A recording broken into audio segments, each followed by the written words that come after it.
do tempo mental na cabeça, né? Tem gente que está acordando agora, depois do almoço, tem gente que já está indo dormir, mas é um prazer estar aqui e agradeço a organização do evento. Estar aqui. Meu nome é Rodolfo, eu sou professor da Universidade Federal do Paraná, coordeno o Observatório de Conflitos Socioambientais e eu estou mediando uma mesa aqui, uma conferência sobre atualidades da questão agrária, disputas por terra e território e a produção do habitat nas regiões do Cerrado e do Pantanal. Para debater esse tema, tem dois conferencistas convidados, e aí tenho o prazer de convidar a primeira conferencista, a professora Camila Salles de Farias, professora do Instituto de Geografia, História e Documentação, do grupo Geografia Agrária.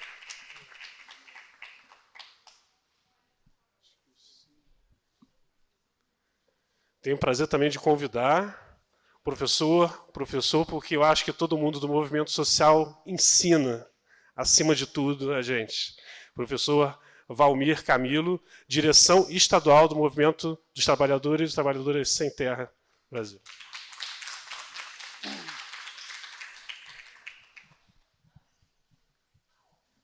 Então a gente não fez. Pode ser a Camila? Pode ser iniciando? Você tem apresentação? Eu tenho. Então, para a equipe profissional do evento, a professora Camila vai começar com a primeira conferência.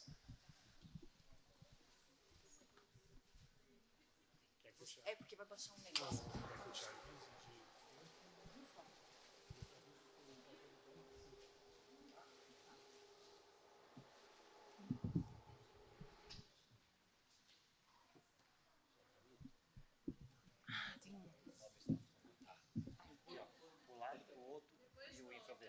Tá.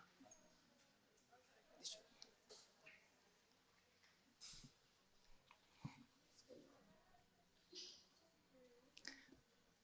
Boa tarde. Bom, eu gostaria de, em primeiro lugar, agradecer à comissão organizadora, aí na presença do Rodolfo, né, que o Rodolfo entrou em contato comigo e fez o convite. Então, muito obrigada. Muito feliz, né, esse diálogo da arquitetura com a geografia, né, fico muito feliz com isso, que aí a gente não fica isolado nas nossas áreas e nas nossas casas. E aí, em segundo lugar, eu queria dizer que, e pedir licença, né, para dizer que a fala que eu trouxe para vocês aqui, ela vai refletir um pouco das pesquisas que eu venho desenvolvendo lá em Mato Grosso, né, tanto no âmbito da pesquisa como da extensão. Então, embora a universidade ainda teime em separar essas duas coisas, né, pesquisa e extensão, elas têm que estar cada vez mais unidas, eu acho, né, e a gente precisa trabalhar com elas cada vez mais unidas e não separadas, e na universidade é bem cindidinho, assim, bem separadinho.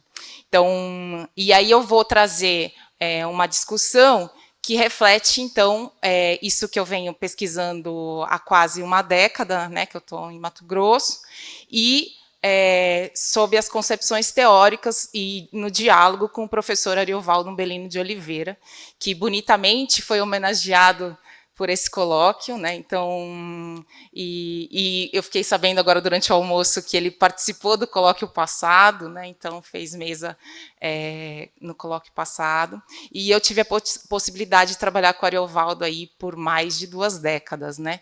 Então não só como orientanda, mas como pesquisadora com o Ariovaldo, né? Então a gente nem como eu não era nem orientanda e já fazia pesquisa com ele e trabalhava com ele no instituto que ele montou de pesquisas, né? Então a minha fala tem esse diálogo, né? Então algumas partes ela fica mais nítida, né, que está presente esse diálogo com ele. E aí eu vou tentar, nessa fala, então, fazer uma relação entre campo e cidade, né, então vocês vão ver que eu vou trazer tanto os dados do campo quanto da cidade, para a gente fazer esse debate da relação cidade-campo, né. Então, começo dizendo, né, que eu parto né, para fazer essa fala, então eu pus um título na minha fala, Geralmente a gente não põe um título, mas eu pus um título na minha fala, que é Os Conflitos Fundiários, a reprodução da elite proletariada e a resistência de sujeitos sociais do campo e da cidade. Né? Então, para pensar os conflitos, né, fundiários, a gente parte de uma ideia teórica de que há uma existência conflituosa, então, de diferentes sujeitos sociais no campo, né, principalmente no campo brasileiro, né, entendendo aí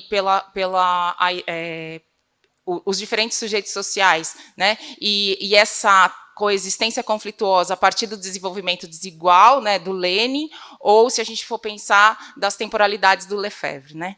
Então, esses diferentes sujeitos sociais, eles produzem distintas relações com a terra e nas suas formas organizativas e produtivas, né?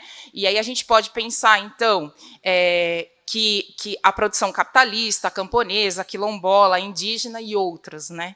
Então, os conflitos fundiários, né, então, que é o meu ponto de partida, eles se configuram, então, num contínuo da formação socioterritorial do Brasil. Né? Então, não é um momento atual e nem foi um momento há 500 anos atrás, e daí vai. Né? Então, não se limitam à origem da ocupação capitalista, mas estão intensamente presentes na atualidade. Refletem o fundamento, o confronto entre a expansão da propriedade privada capitalista da terra e da expressão das múltiplas territorializações dos sujeitos sociais do campo. Então, eu estou entendendo que existem esses sujeitos sociais no campo, os camponeses, os quilombolas, os indígenas, e até né, a produção capitalista, eles produzem territórios diferentes, né? Então, eles se territorializam de formas diferentes.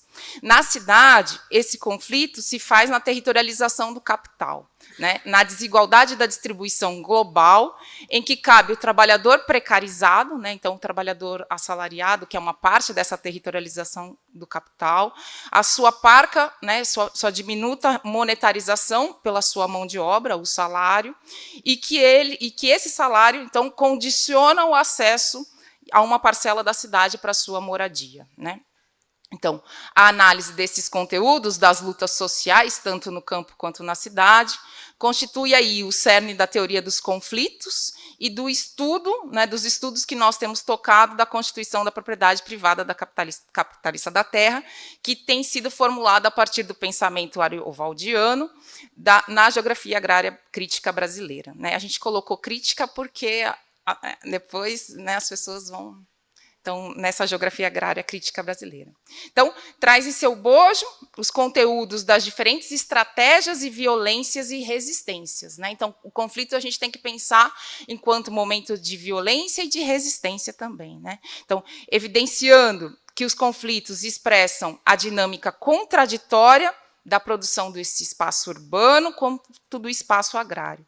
E a disputa de projetos antagônicos de sociedade. Né? Então, se a gente está falando no campo, principalmente, né, do modelo do projeto e do modelo produtivo do agronegócio, e as outras formas organizativas dos outros sujeitos sociais. Né? Como os camponeses com a agroecologia, e daí vai. Né? Então, os fundamentos, esses projetos e esse embate, então, fundamentam então, a lógica da ocupação para a reprodução, né? Então, a lógica desse embate da reprodução do capital versus a reprodução da vida. Né? Então, sou eu.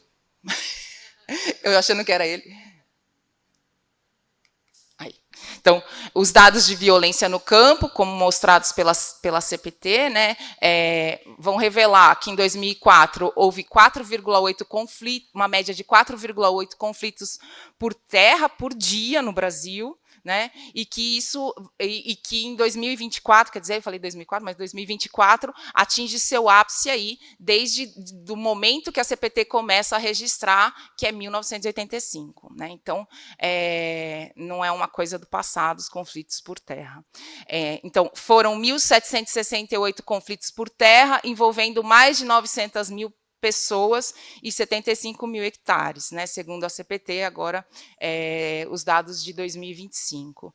Revelam os dados do CIMI, né, então isso se soma aos dados do relatório de violência do CIMI, que vai revelar um total de 211 indígenas assassinados em 2024, o que equivale aí a aproximadamente um assassinato a cada 2 dias. Já no urbano, né, a gente pode olhar pela campanha nacional do Despejo Zero, né, o estudo de 2024, que vai mostrar que no período de 2 anos, mais de 1,5 milhão de pessoas foram vítimas de despejos ou remoções forçadas, né, o que significa aí dizer que uma média de 2,3 mil pessoas despejadas por dia. Né? E esse número, que a campanha nacional do Despejo Zero, mostra aí um aumento de 70% do período anterior, né, de 2020 a 2022, que foi o período aí da pandemia, né, mais grave da pandemia, da Covid. Então, trata-se de uma realidade que escancara o acirramento das tensões, tanto no campo quanto na cidade, elucidando a violência como um instrumento de dominação e apropriação da terra ou do solo urbano.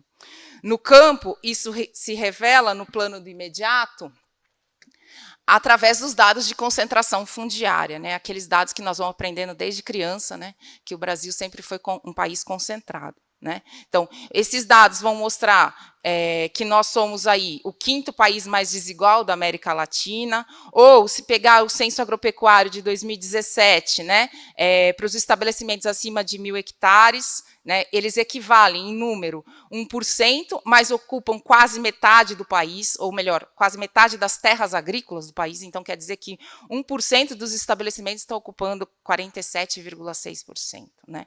E se olharmos aí para os imóveis acima de 2.500 hectares, né, eles representam 0,33%, ou seja, né, menos do que 0,5%, e ocupam 32,8%, ou seja, quase 1/3 das terras agrícolas do país.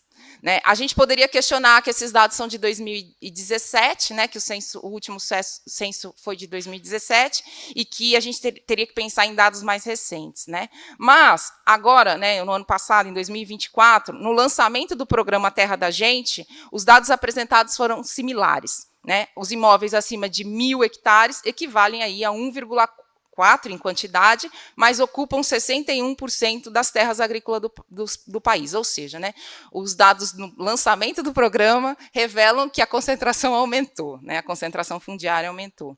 Ou também podemos olhar aí os dados do CIGEF, né, que é o sistema de georreferenciamento mais recente do INCRA, né, que vai aí mostrar as certificações e permitir as certificações dos imóveis rurais. Né. E aí veremos que no CIGEF, os imóveis acima de 1.000 hectares equivalem a 2,7% dos imóveis cadastrados e ocupam aí 44% das áreas registradas. Né?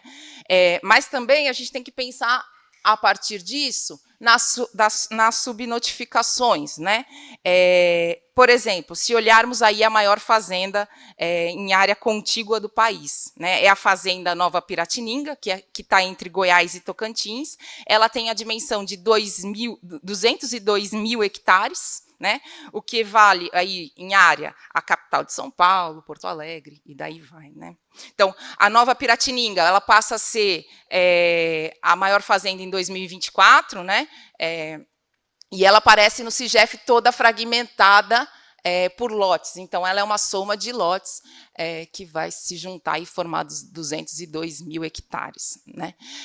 Antes, a gente tinha a fazenda, e historicamente, né, a Fazenda Roncador, em Mato Grosso, ela sempre foi a fazenda mais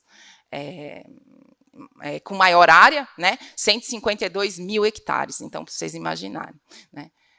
Já no urbano, né, nós não temos esses dados, mas temos os dados do Censo Demográfico de 22, que nos indicia também a concentração de riqueza e a concentração do imobiliário no país. Né? E que vai mostrar que o censo revelou, né, então, 18 milhões de domicílios vagos, sendo 1,3 milhão somente no Centro-Oeste, né? Então, acresce a essa informação, então esses municípios são, esses imóveis estão à venda, né? Então estão vazios à venda para alugar, abandonados ou à espera para ser demolidos, né? Acresce aí o sentido da reprodução do capital para habitação, se pensarmos aí os dados e compararmos os dados com a Fundação João Pinheiro, né? Do déficit quantitativo habitacional, que em 2022 apresentou um déficit de 0,2 milhões para o Brasil e quase 500 mil aí para o Centro-Oeste. Ou seja, mostra que a gente não tem déficit habitacional, que seria só dividir, né, os imóveis vazios e ainda sobraria metade desses imóveis, né? E pensar que o déficit habitacional quantitativo, a maior parte, né, ela foi classificada dentro dos ônus excessivos do aluguel, ou seja, né, aquilo que a classe trabalhadora mais precarizada não consegue acessar aí a parcela da cidade, só parcela da cidade. Então, tal realidade, né, essas realidades, permite a pensar o fundamento dessa desigualdade e que temos entendido que esse fundamento se faz na constituição da propriedade privada capitalista da terra ou do solo urbano, que envolve a produção e a reprodução de uma elite fundiária, que o rentismo, né, aparece como base para essa reprodução e a consolidação e a construção de uma ideologia proprietariada, né? Então, esse processo advém da história de ficção da propriedade, né, como gostava o Ariovaldo de dizer, né, que toda a história da constituição da propriedade no Brasil é uma história de ficção. Né? Uma história em que a negociação mercantil não é e nem nunca foi o único caminho para o acesso à terra dos grandes proprietários. Pelo contrário, as grandes propriedades foram produzidas por múltiplas estratégias, como a grilagem, a pilhagem, troca de favores, patrimonialismo, e que resultam aí no roubo das terras públicas, da tomada das terras dos povos do campo, né?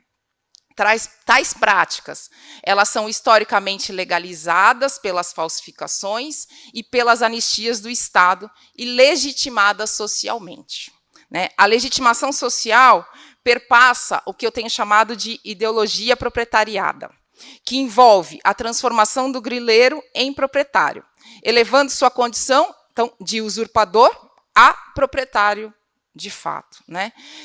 Detentor do domínio que legitima sua condição social como grande proprietário, né? Em algumas regiões ele é conhecido como conquistador, bandeirante, em São Paulo, né? Desbravador, dono, pioneiro, né? Em Mato Grosso, esses grandes proprietários batem no peito e se dizem pioneiros, né? Para trazer o progresso. Então, a propriedade, por sua vez, torna-se inviolável pelo suposto fruto do trabalho, do merecimento, do esforço familiar ou pessoal, inquestionável diante dos direitos dos sujeitos sociais do campo, também expressos na Constituição Federal de 1988, né, como a reforma agrária, a regularização das terras quilombolas, as demarcações das terras indígenas e o próprio direito à moradia expresso na Constituição. É esse processo que produz a figura do proprietariado, oculta a história das inúmeras violências que consolidam as formas de acesso à terra não capitalista, como as que eu já mencionei, né? A grilagem, pilhagem, e que envolve aí uma limpeza do terreno, né? Que se utiliza da expulsão, ameaça de morte dos povos do campo, reduzindo e ampliando esses conflitos fundiários. As falsificações, né, então, para pensar a legitimação disso, as falsificações se mascaram em matrículas e transcrições que, sob o aval do cartório, ganham aí uma aparência de legalidade, que somente são desvendadas pela análise das cadeias dominiais, né? Essa análise das sucessórias, né, então, dos títulos registrados no cartório, expõe o que o documento tenta esconder, né? Então, origem sem prova, titular que nunca teve posse, desmembramento sem lastro, retificações inflamadas, sobreposições, e daí vai, né? É ali que, na análise das cadeias dominiais, eu vou mostrar, porque a gente tem feito alguns processos de análise de cadeias dominiais, né, que cai por terra essa figura da propriedade, né? Então, esses estudos se tornam cada vez mais necessários para os imóveis envolvidos em litígios, né? Eu me lembro quando eu estava fazendo doutorado, e eu falava, não, e eu fiz doutorado pensando e trabalhando com os povos Guarani, né? Com o povo Guarani em São Paulo e no sul e sudeste do Brasil, porque também envolvia o Paraná e em algumas outras regiões do sul. E aí eu falava, não, mas eles têm direito, né? Não, mas a gente precisa, e o Ariovaldo sempre falava assim, a gente precisa desconstruir a propriedade para reforçar o direito, né? Então, pela lógica da propriedade. Então, foi a partir dali que eu me deparei, né, nessa importância de pensar a cadeia dominial como uma metodologia, então, que vai mostrar e colocar em xeque a propriedade privada pela lógica da propriedade privada, né? Então, e aí outro elemento é a legalização, né? Então, a legalização também se faz pelo rótulo de regularização fundiária para um ordenamento territorial, ou seja, né, o Estado produzindo instrumentos jurídicos, leis, decretos, e que vão, aí, através dos marcos temporais flexíveis, anistiando as burlas, as apropriações ilegais das terras públicas e também as violências, né? E aí eu pontuo aqui alguma dessas formas, né? Então, para mostrar que não é uma coisa de agora, né? Então, se a gente for pensar, a primeira delas, acho que uma das primeiras, não a primeira, mas uma das primeiras seria a Lei de Terra de 1850, que vai regularizando todas as posses e sesmarias de quaisquer tamanho, desde que delimitadas. Em Mato Grosso, a Lei de Terras, a partir de 1892, ela foi recopiada, já foram 10, né? Já foram. Ela foi recopiada e piorada para ajudar, né? Porque, além de demarcar as áreas de sesmarias e posses, eu podia colocar aí o excesso, né? E o que nós vamos ver? Que, às vezes, o excesso tinha mais do que as áreas ocupadas. Então, teve excesso registrado de 40 mil hectares, 50 mil hectares. Né? Então, isso vai mostrar aí como é que a lei de terras e como é que isso foi sendo aplicado nos estados. Né? Depois nós tivemos o momento do Getúlio Vargas, em 31, que também reconheceu que as terras, até o seu governo, tinham sido invadidas e usurpadas e tinha usado aí, inúmeros processos fraudulentos e, a partir de então, determinou que estavam regularizadas todas essas ocupações ilegais e a partir daí não era possível mais, né? Então, e aí nós temos uma nova rodada no século XXI, a partir das anistias das grilagens de terras, né? Com o programa Terra Legal em 2009, né? Que dispôs sobre os imóveis da Amazônia Legal, regularizando até 1.500 hectares até 2004, né? E pensando que a Constituição de 88 ela regularizaria como posse até 50 hectares, então o programa Terra Legal traz essa regularização até 1.500 hectares. E depois, no governo Temer, né, nós temos aí uma ampliação para a Amazônia até 2.500 hectares. Né? Então, no governo Temer, foi passível de regularizar até 2.000 hectares até 2008, o que o Ariovaldo chamou, né, e destacou, dizendo que este momento sinalizava nitidamente que invadir terra pública era lucrativo, além de conceder aí anistia à grilagem e estimular a grilagem. Né? E depois nós tivemos no governo Bolsonaro a legitimação desses 2.500, que era para a Amazônia Legal, por todo o território nacional. Né? E aí, com a pandemia tal, e toda a crise, a MP, né, que era um formato de MP, ela deveria ser votada, mas ela não foi, né? E aí ela perdeu seu prazo, mas ela deixou um rastro de 4 meses de validade. Né? A WWF considerou que, naquele momento, havia somente 17% do território nacional que não tinha aí o conhecimento das bases legais do Estado, ou seja, né, esses 17% estavam sob a mão de, né, ou aí em disputa para alguém se tornar dono legítimo, né, legítimo entre aspas. E aí é importante dizer que, embora a MP não tenha sido validada, né, ela foi transferida para um projeto de lei e principalmente os estados começaram a usar e fazer as legislações estaduais e permitiram aí a regularização nos estados, né? Então, o Amapá, o Mato Grosso, o Pará, o Tocantins, Roraima e Piauí, né? Piauí mostrando aí a importância, principalmente na região do Mato Piba, né? Como de expansão e regularização de grilagem de terra. E aí a última que nós temos, né? Nesse governo Lula 3, que é a lei 13.178, de 2015, que possibilita a regularização dos imóveis rurais de até 2.500 hectares nas faixas de fronteira até 2030. Então, ela anistiou e vai anistiar futuramente.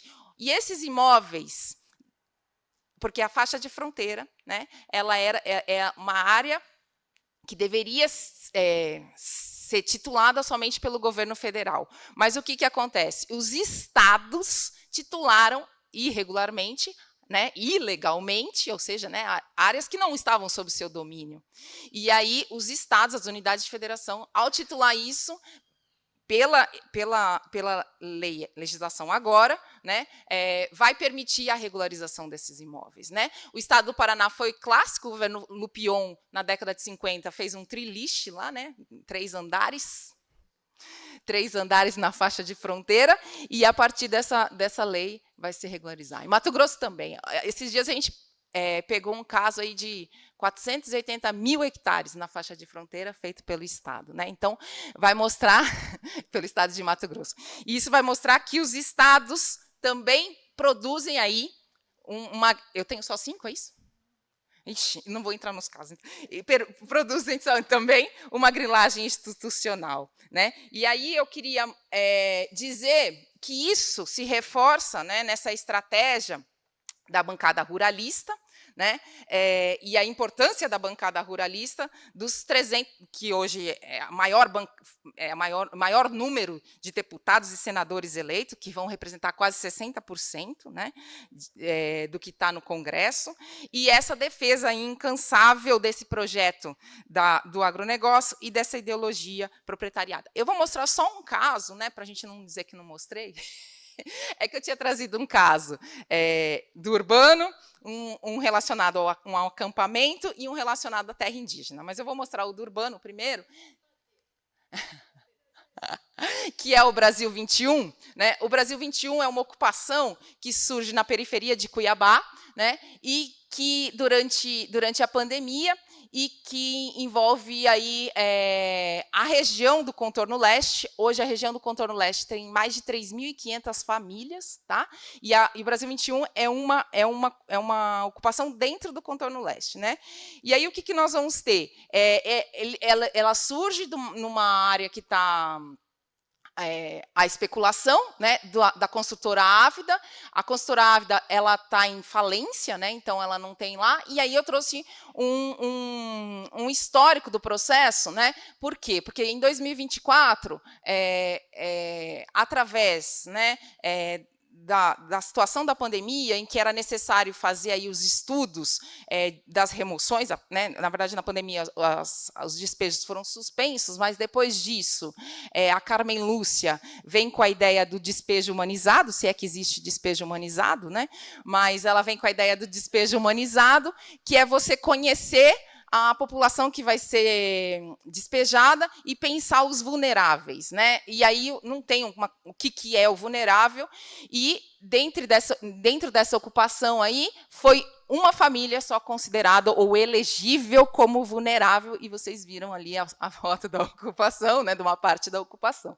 Então, e aí o que acontece, né? Ocorre o despejo em 24, e a Defensoria pública vai atrás da UFMT, né? E numa parceria aí, Serviço Social, Geografia e Arquitetura, nós fizemos o levantamento dessas famílias despejadas, né? Então, num dia só que nós tivemos lá, nós levantamos 417 famílias, né? A maior parte chefiada por mulheres, uma renda aí abaixo de meio salário mínimo, uma média assim de R$ 270 por pessoa. Né? E forte presença de imigrantes venezuelanos. Né? Então, isso ajudou a rever, não a voltar ao despejo, porque o despejo já tinha acontecido, né?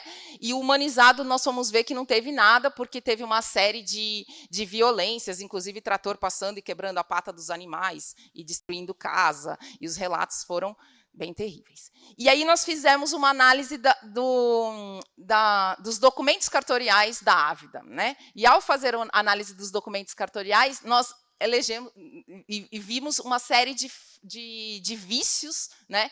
E mostramos aí que essa propriedade que a Ávida consegue a reintegração de posse, que é feita a reintegração de posse, ela não tem origem. Né? Então, questionando aí a propriedade. Eu sei que meu tempo acabou, né? Eu só vou falar um pouco dessa daí, depois eu não falo mais dos indígenas. Então, aqui, a Gleba Mestre, que também foi no mesmo sentido, né? Numa ação de do despejo humanizado, o juiz pediu para que a gente fizesse um levantamento das famílias a serem despejadas. Então, 198 famílias que estão acampadas, né? O despejo foi suspenso, que estão acampadas há 20 anos na área.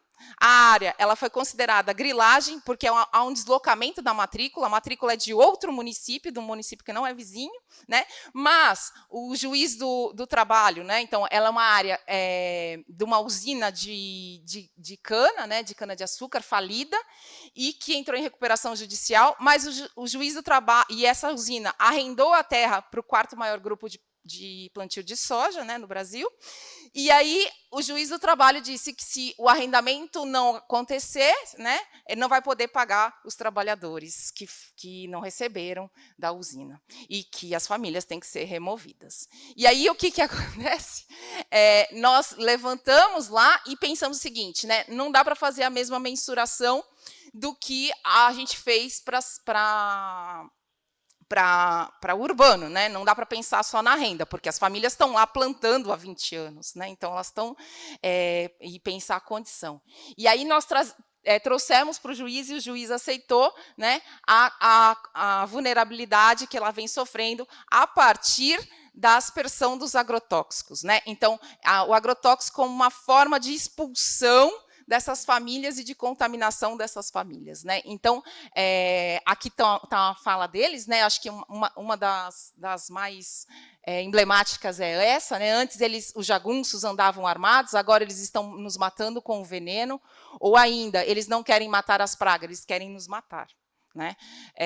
E pensar, e eu já vou terminar, né, que nós fizemos, então aqui pensando as nascentes, que as nascentes estão no meio dos campos da soja, né, e os camponeses estão nessa parte achurada mais roxa, e pensando aí que eles estão bebendo água contaminada, e na parceria que nós fizemos com a saúde coletiva, nós identificamos na água contaminada essas duas substâncias, né, que são um herbicida e um inseticida. E esse último inseticida, ele vai matar aí os insetos, né, pelo sistema nervoso.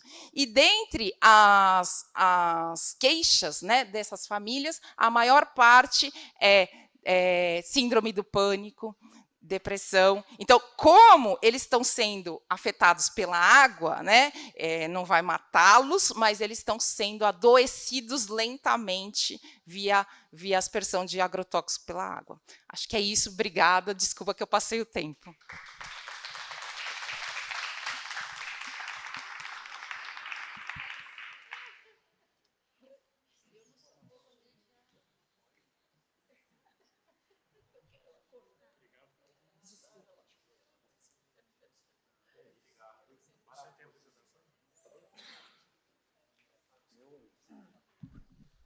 Obrigado, Camila.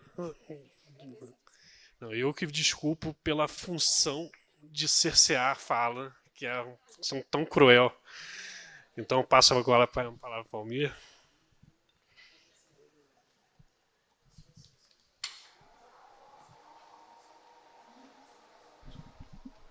Uma boa tarde a todos e todas. Quero agradecer a Lisa pelo convite, dizer que estamos muito contentes em fazer parte desse debate. Quero parabenizar e cumprimentar a companheira Camila pela exposição maravilhosa que trouxe elementos importantes aí. Quero também cumprimentar o companheiro Rodolfo, que tem uma jornada junto com o MST do Paraná, e que então eu estou em casa aqui. Eu queria iniciar a minha fala, quero agradecer pelo professor aí, viu? Eu não tenho curso acadêmico, sou assentado da reforma agrária há 31 anos, e sou dos dinossauros aí quase do início da fundação do MST. E para começar então a minha fala, eu queria trazer para vocês elementos de como surgiu o movimento sem terra no DF e em torno, compreendendo que o DF e em torno ele está em 3 estados: Noroeste de Minas, Nordeste goiano e o Distrito Federal. E nesse sentido, a construção do movimento aqui ela aconteceu em 1994, com a vinda do Escritório Nacional do MST para Brasília e militantes que vieram contribuir para que aqui a gente iniciasse a luta pela terra. Foi feitos os primeiros trabalhos de base e ali formou-se uma coordenação, primeiro porque nós precisávamos entender e estudar a realidade desse território e compreender essa dimensão dos 3 estados. E, para falar a verdade, gente, hoje nós estamos em 3 estados, todos os 3 bolsonaristas, e que tem sido difícil a luta pela terra e para manter a preservação, que não é nada fácil. Mas resistimos.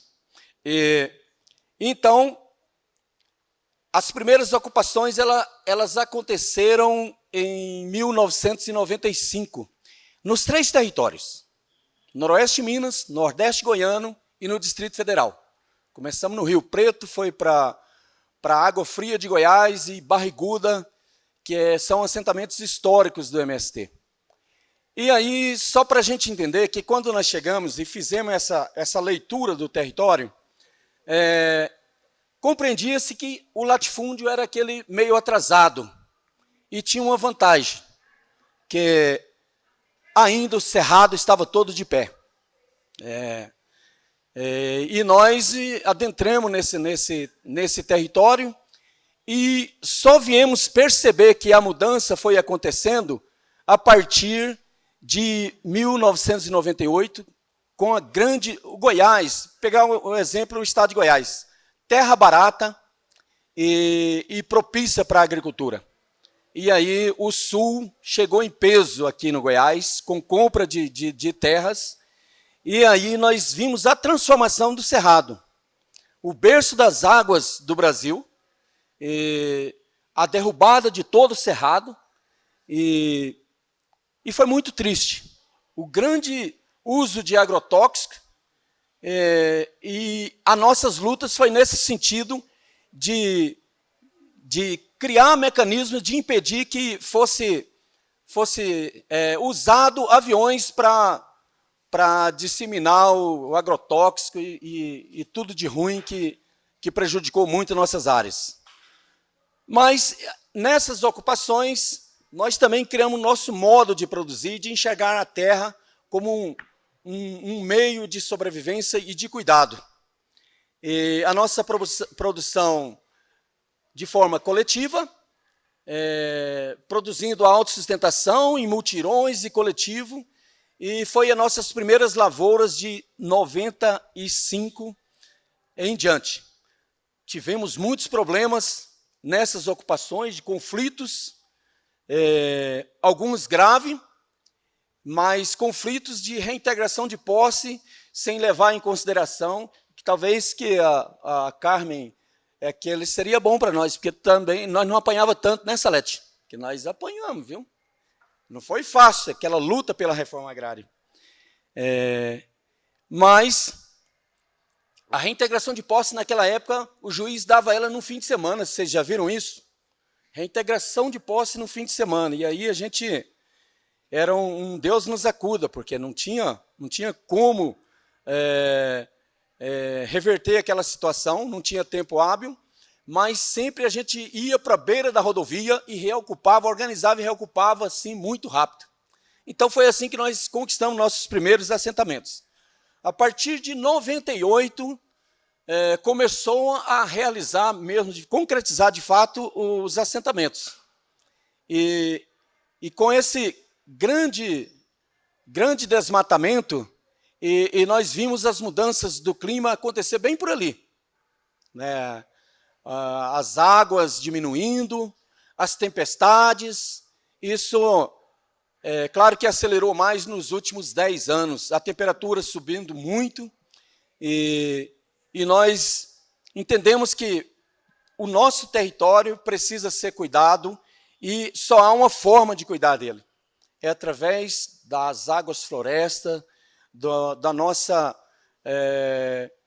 nosso entrosamento com a natureza, em defender os animais, a fauna, a flora, as águas, as nascentes, e muitas dessas nascentes que foi perdendo, a gente foi reconstruindo. Chegando ali 2016, a partir de 2016, com o golpe da Dilma, e as mudanças nas leis que impediam o avanço da reforma agrária pelo Congresso, e logo ali na frente elegeu ali o governo do integrismo, de entregação das nossas estatais, de acabar mesmo com o meio ambiente, de passar o boi e a boiada, né? De abrir as porteiras para passar os bois e as boiadas, e também do armamento de todos os latifúndios, de todo o agronegócio. Foi terrível, porque as ameaças eram constantes e nós perdemos lideranças nesses conflitos com o agronegócio.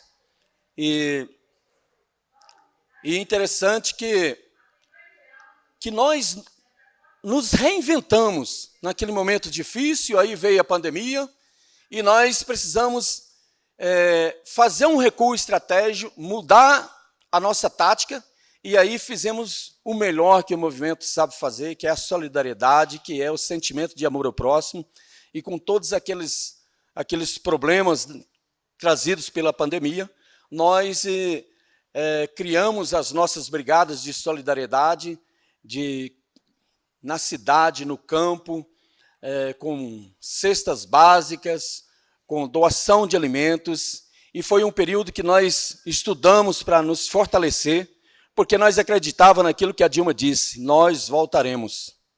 E não demorou muito para chegar esse dia. Mas também de estudo. E nesse sentido, o Movimento Sem Terra vem construindo um programa de reforma agrária a partir da década de 90.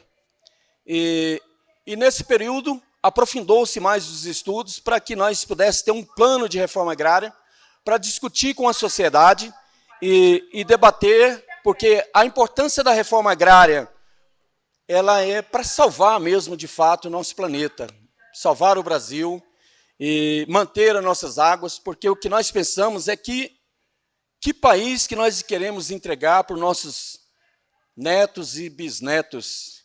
E, para isso, essa unidade, campo e cidade, precisa fazer as pressões necessárias para que, de fato, aconteçam essas mudanças. E, claro que já tá bem estragado o planeta, mas é possível, com carinho, com unidade, a gente fazer essa reconstrução. E aí eu queria trazer elementos do nosso programa de reforma agrária, que eu acho importante aqui alguns elementos. E aí eu vou pegar aqui, nas últimas 3 décadas, o capital financeiro e as empresas transnacionais que dominam o mercado agrícola mundial tiveram particular influência e condicionaram a situação da agricultura, levando à conformação de 3 modelos de latifúndio e agronegócio, que se completam em ambos e confrontam com a agricultura camponesa familiar.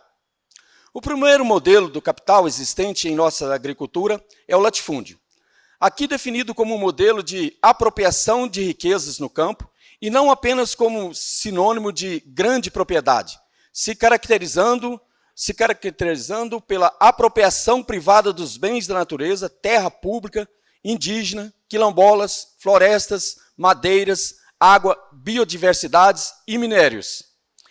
Esse modelo acumulado de acumulação primitiva de capital, com base na expoliação dos bens da natureza, consegue obter altas taxas de lucro na medida em que, ao pilhar nossos bens por baixos valores, transforma-os em mercadorias extraordinariamente lucrativas, empreendimentos em geral, financiados por grandes empresas e bancos. Trata-se de um modelo predador, que não produz alimentos e nem beneficia para a sociedade brasileira, apenas saqueia nossos territórios, concentra riqueza e exporta mercadorias, além de gerar um elevado passivo de crimes ambientais e humanos, provocando desequilíbrios, desastres, mudanças climáticas e genocídio dos povos. Estima-se que cerca de 30 mil fazendeiros capitalistas utilizam desse modelo, em geral, nas regiões de fronteiras agrícolas e empregam pouca mão de obra contratada. O segundo modelo do chamado agronegócio, expressão portuguesa do agrobusiness estadunidense, que mais do que um conceito é um modelo de exploração da agricultura articulado a um projeto de dominação social. Ele se caracteriza por aprofundar o pacote da Revolução Verde, com a utilização intensiva de fertilizantes químicos, sementes transgênicas, agrotóxicos, mecanização agrícola e baixa utilização de mão de obra, provocando um êxodo rural permanente. Esse modelo se dedica ao monocultivo de apenas algumas commodities exportáveis, como a soja, o milho, o algodão, cana-de-açúcar e a pecuária bovina. Em 2021, esses produtos ocupavam 86% de toda a área agrícola e representavam 94% de todo o volume e 86% do valor da produção. O agronegócio produz muita riqueza, renda agrícola, porém estabelece muitas contradições com interesses gerais da sociedade brasileira. Sua atuação contribui para as mudanças e alterações climáticas, através de um profundo aprofundamento na exploração da natureza para fins de obtenção de lucros, assim como contaminação das águas, do ar, através dos seus fertilizantes químicos e dos agrotóxicos, com uma lógica financeira cada vez mais presente. Além disso, provoca o aumento da fome, das violências e do adoecimento da população pelo uso indiscriminado dos agrotóxicos que propagam o câncer e outras enfermidades. Para tentar mascarar tais contradições, o agronegócio se utiliza de um poderoso arsenal ideológico, dispondo de uma ampla estratégia de propaganda comercial e TV, músicas, projetos artísticos, culturais e educacionais, que age no senso comum das pessoas, impondo narrativas de progresso e desenvolvimento ao país, ao mesmo passo que o progresso e desenvolvimento do país, que camufla seus impactos perversos com o objetivo de construir o consenso na sociedade de vocação da agricultura. Há dois grupos de fazendeiros dentro desse modelo. 49 mil proprietários de terra de áreas acima de 1.000 hectares, que controlam 120 milhões de hectares e 345 mil fazendeiros com áreas menores de 100 a 1.000 hectares, que controlam um total de 138 milhões de hectares.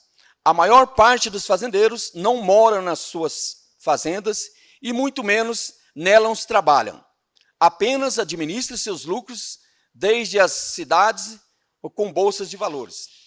Há também aproximadamente 2 milhões de trabalhadores e trabalhadoras assalariados, permanentes, que produzem essa riqueza, e outros 2 milhões são contratados de forma temporária e precária, em períodos de plantio e colheita. poucos meses ao ano. A maioria deles são migrantes oriundos das periferias das cidades ou de outras regiões do Brasil. O estudo sobre a distribuição de renda agrícola, com base nos cálculos de custo de produção na campanha nacional de abastecimento CONAB, tomando-se como referência a produção de soja, que é a que ocupa a maior parte de áreas, revelam que 70% da área produzida é apropriada pelas empresas transnacionais, que fornecem os insumos de 13% vem da renda da 13% vem da renda da terra, que fica com o proprietário. 9% se destina ao capital financeiro, aos bancos, através de pagamentos de juros e seguros. 7% é destinado aos trabalhadores, com pagamentos de salários. Somente 2% são repassados para toda a sociedade em forma de impostos. Vale notar o avanço do capitalismo verde, em que alguns fazendeiros, percebendo a insustentabilidade ambiental, econômica e social deste modelo produtivo, já começam a investir em bioinsumos, energias renováveis e reflorestamento, ou gerando títulos para o mercado de carbono, com a intenção de revendê-los aos capitalistas poluidores do norte global. Tema que abordaremos adiante. O terceiro modelo de produção existe e é chamado agricultura camponesa e familiar. Sua característica fundamental tem base no trabalho de toda a família. Sua prioridade é a produção de alimentos para si e para o mercado. 10? Beleza. Praticam uma policultura, produzindo de acordo com o bioma uma grande diversidade de produtos.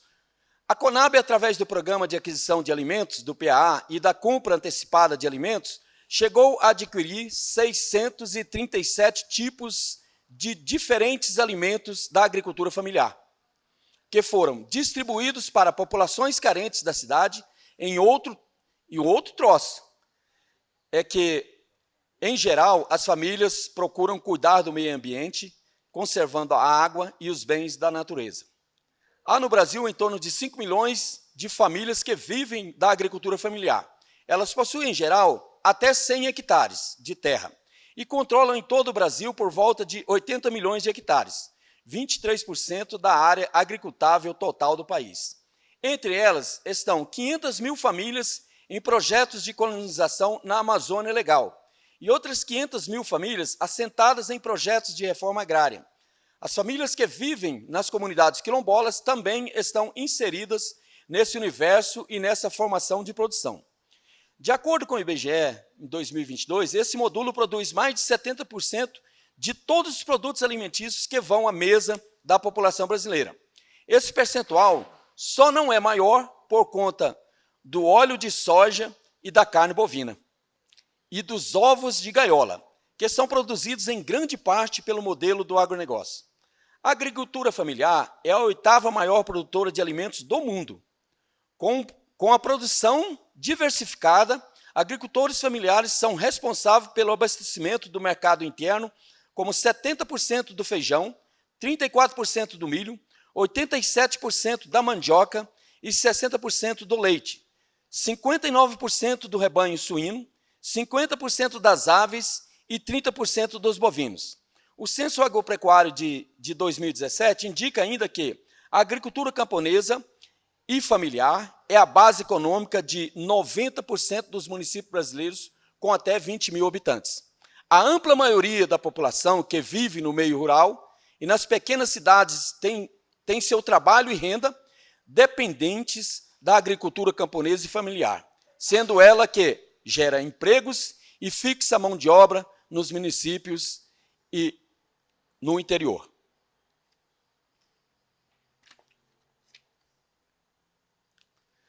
Outros aspectos importantes a ser considerado é o crescente movimento de aquisição de terras pelo capital estrangeiro, relacionado a 2 processos básicos: expansão da produção em commodities no Brasil.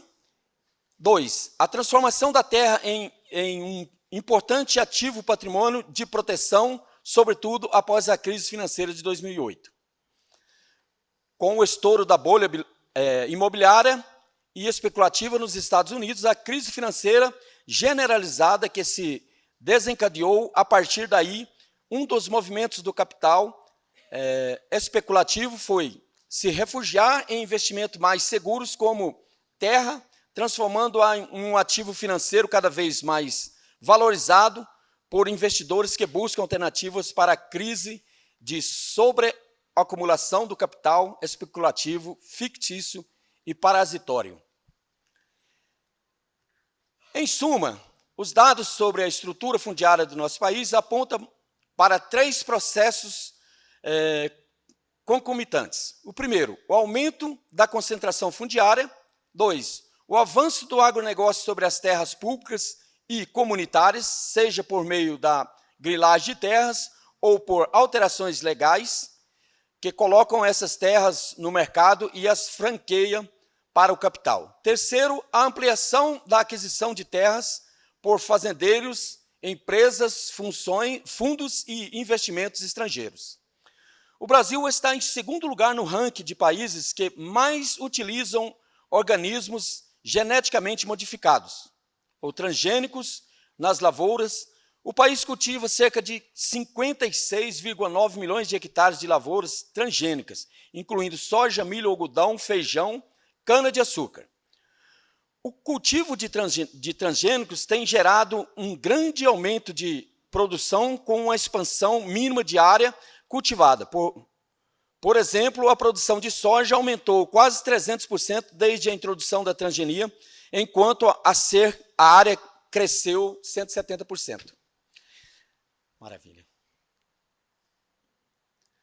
Tal forma de organização do processo produtivo implicou o aumento do uso de insumos e, consequentemente, na sua dependência, pois todos são fabricados por empresas transnacionais e alguns deles proibidos por empresas transnacionais e alguns deles proibidos de serem usados nos países de origem. Os venenos disparam em preço e em volume utilizado em 2022. Estimativa de uso de 1 bilhão de litros de veneno, sendo 200 milhões de litros de glifosato, 50 milhões de litros de 2,4-D e ambos herbicida. Isso é o que temos que combater. Tudo isso que o agronegócio é capaz de reproduzir, de ruim para o planeta e bom para o seu bolso. Por isso, a reforma agrária popular é necessária ser implantada nesse país.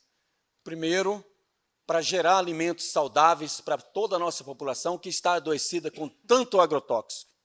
Segundo, para salvar o planeta. Só a reforma agrária é capaz de cultivar os territórios e fazer deles um espaço de vivência, de moradia, de melhoria das condições de vida do povo pobre do nosso país.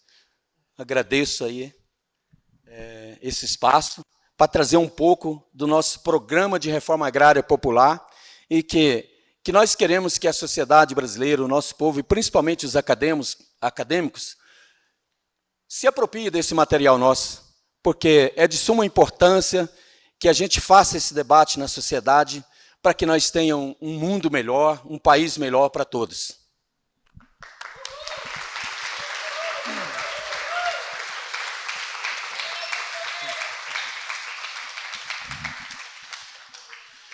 Então, obrigado, Valmir. Obrigado, Camila. Então, agora eu vou cortar pela metade, vou falar em 15 minutos para ser bem rápido, para passar. Eu acho que vale a pena, minimamente, a gente ter um debate, ter uma discussão.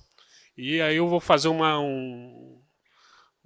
pequena indicação para a comissão organizadora, fazer uma ginástica laboral logo depois do almoço para ativar o corpo de todo mundo, ou uma mística, tal como o movimento nos ensina da importância dessa conexão, né? Então, deixa, de repente, para o 5º colóquio, atividades laborais e místicas após o almoço para despertar. Então, eu vou falar rapidinho, o título já me chamou a atenção por ser longo, né? A atualidade, eu vou ler porque muita gente chegou depois, a atualidade da questão agrária, disputas por terra e território e a produção do habitat nas regiões do Cerrado e do Pantanal. E aí eu vou começar pelos últimos dois, Cerrado e Pantanal, do que ele me chamou a atenção, lendo o título, porque eu, como acadêmico, a gente sempre se resguarda um pouco na teoria, e esses espaços são espaços significativos para entender a fronteira, a expansão da fronteira econômica do agronegócio, que hoje já está na Amazônia, no Acre, mas que há um tempo atrás estava passando por esses espaços, e dois teóricos protagonizaram um belo debate nas ciências sociais, que é um deles, José de Souza Martins, e o outro, Otávio Velho.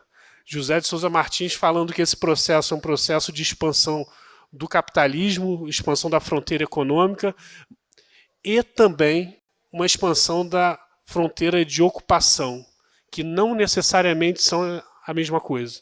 Então, não necessariamente onde tem pessoas ou até fazendeiros, lá tem o capitalismo, porque você tem regimes de trabalho análogo à escravidão, outras formas de trabalho. Então, na verdade, existe um tensionamento, existe uma convivência de temporalidades diferentes. Assim como Otávio Velho vai falar, vai interpretar o mesmo fenômeno como uma ação de colonialismo interno, tal como a Europa colonizou o litoral, parte do capitalismo brasileiro, financeiro, industrial, começa a colonizar o interior do Brasil. Então, são duas interpretações sobre o mesmo fenômeno. Isso é interessante para a gente pensar, mas eu pensei muito nesse debate porque os dois dão conta de como a expansão do capitalismo entra em contato com realidades que não são necessariamente capitalistas, principalmente no mundo rural, entre os povos originários, entre as populações tradicionais que vivem outras formas de existência. Então, com isso, eu queria falar apenas da primeira palavra do título, do grande título, que é de atualidade. Quando a gente fala de atualidade, nós estamos necessariamente falando de temporalidades diversas, formas de viver o mundo diverso. E isso é importante para compreender como é complexo a gente falar de atualidade, porque os tempos são outros. E aí eu trago um outro conceito que para mim é referência, eu vou tentar ser bem rápido, não vou me alongar muito, que é um conceito que vem da física até, eu acho legal, é a primeira vez que me convidam para um evento de arquitetura, então isso eu achei legal, pensando como é que eu trago outros debates. Eu acho que a arquitetura dialoga tanto com o ambiente, né, com elementos da engenharia, com elementos da física, e tem um conceito da física que me ajuda muito a pensar o território, que é o conceito de entropia. E dentro desse conceito de entropia, eu dou um exemplo com os meus alunos, que é da água e do gelo. Se a gente coloca um gelo num copo d'água, com o tempo o gelo se derrete, né? Ele se confunde com a água que lá estava. Só que não dá mais para separar a água que era gelo da água que era gelo e da água que não era gelo. Não dá para reconstituir mais esse processo. Está tudo misturado. E isso me ajuda a pensar como que essas temporalidades elas misturam.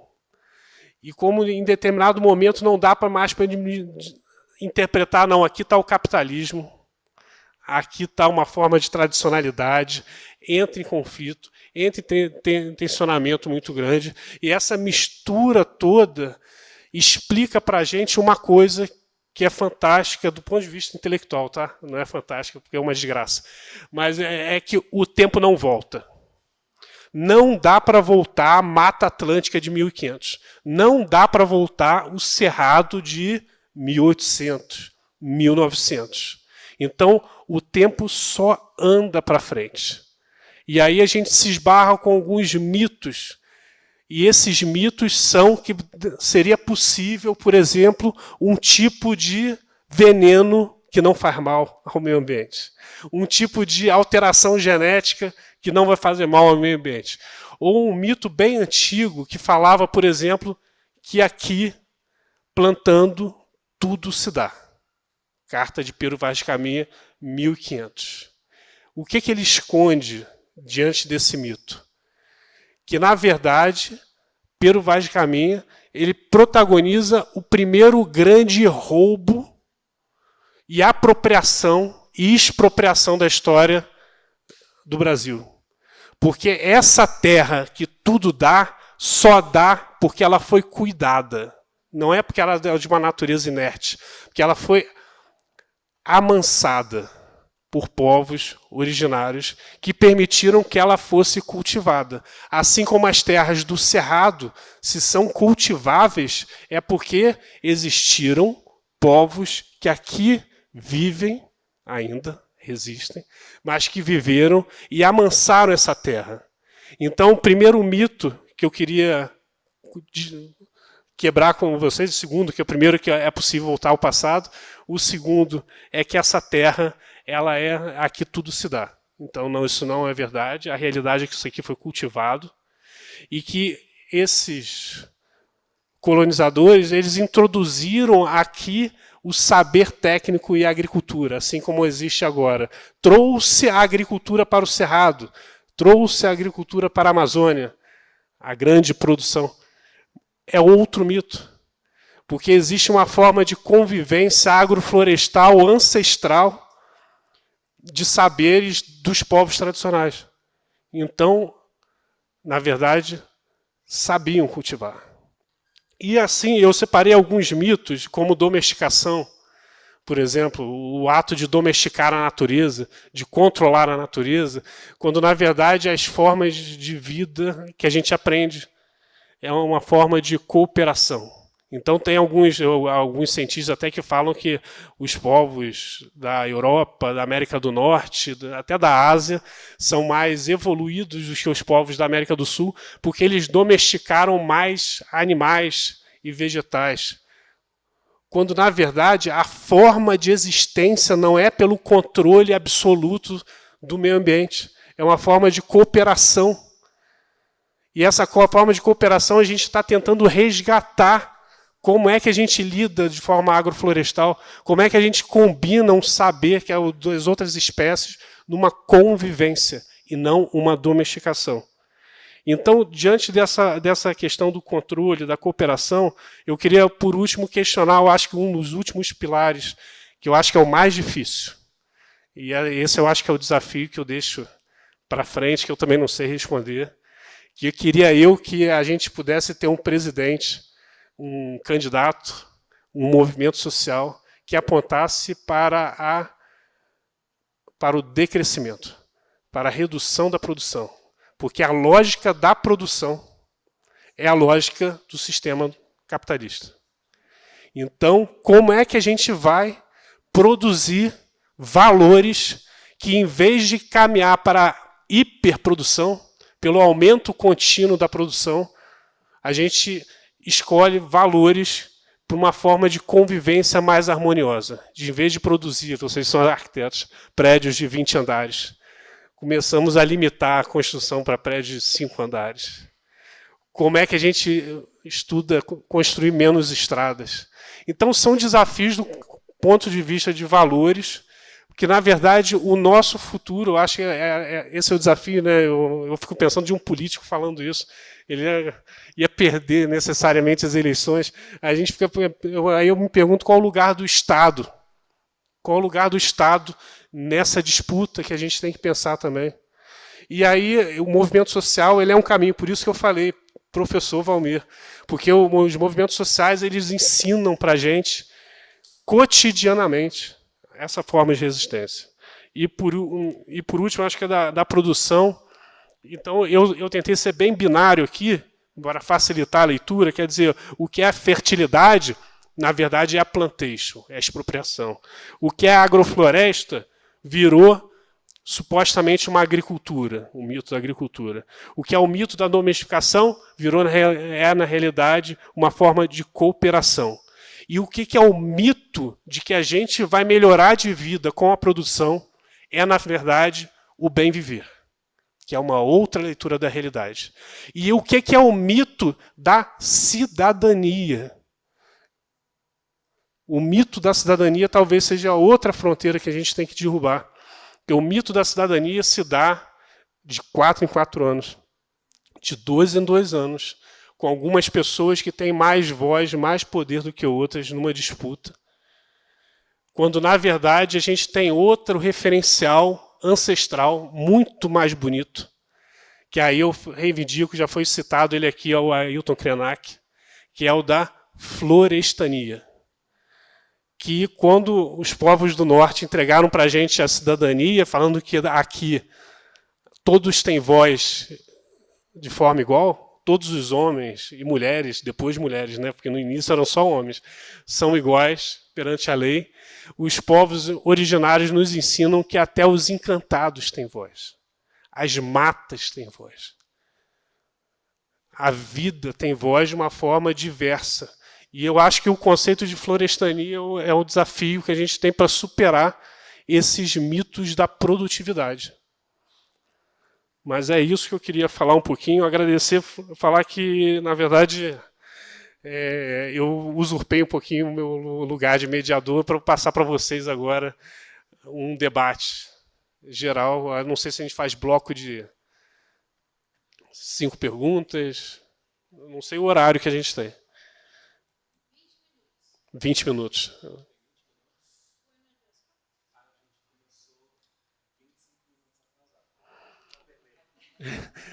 É por isso que eu corri.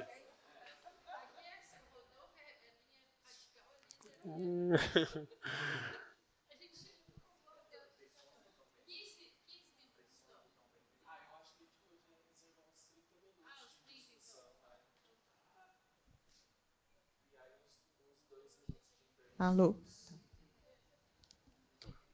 Quem tem?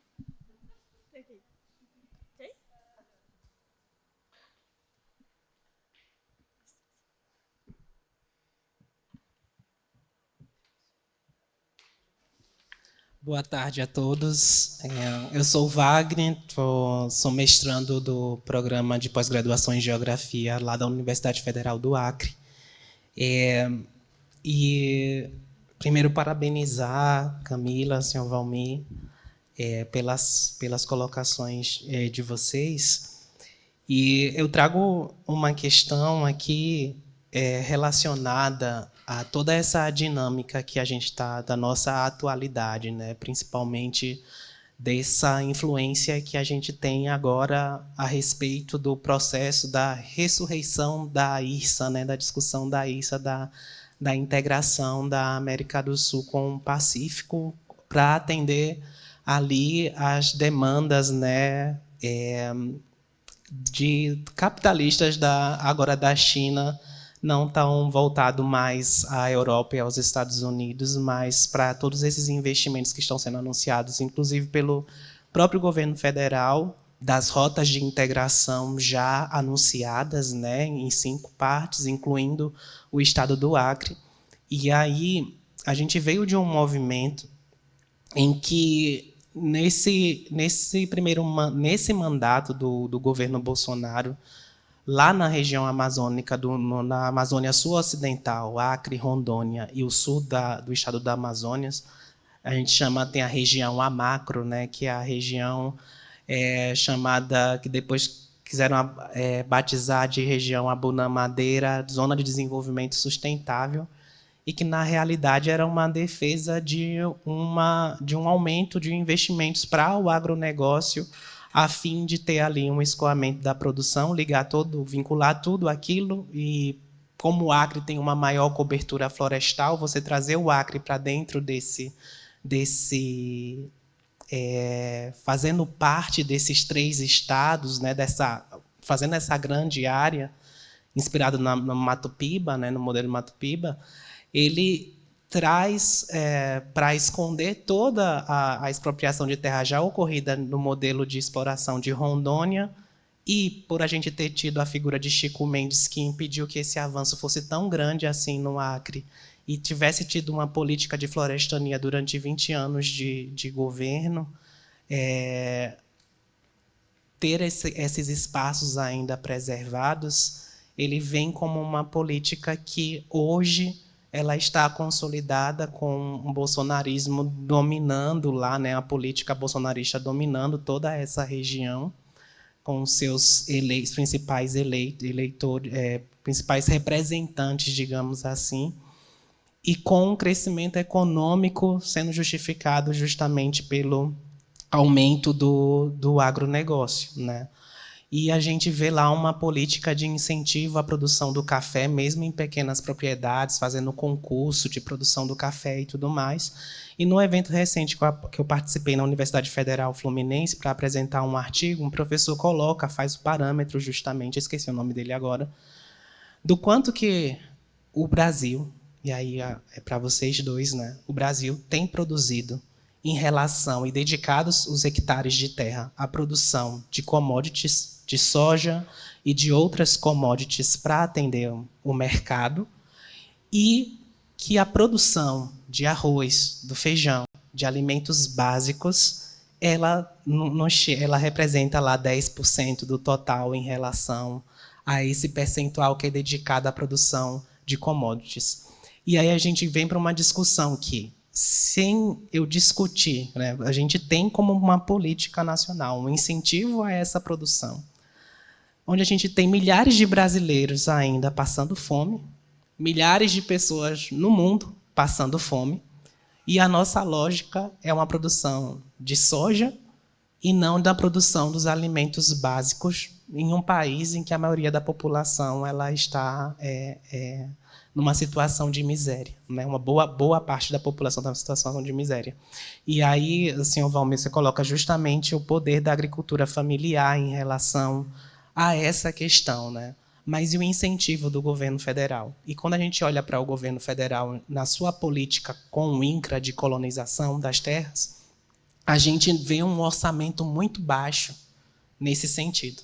Então, eu queria perguntar para vocês como é que a gente como é que a gente vislumbra uma proposta de reforma agrária, né, como uma solução para essas desigualdades dentro do nosso país, se a política que a gente tem enquanto Estado, ela vai numa vertente justamente ao contrário, mesmo quando a gente tem um partido considerado de centro-esquerda à frente do país. É isso.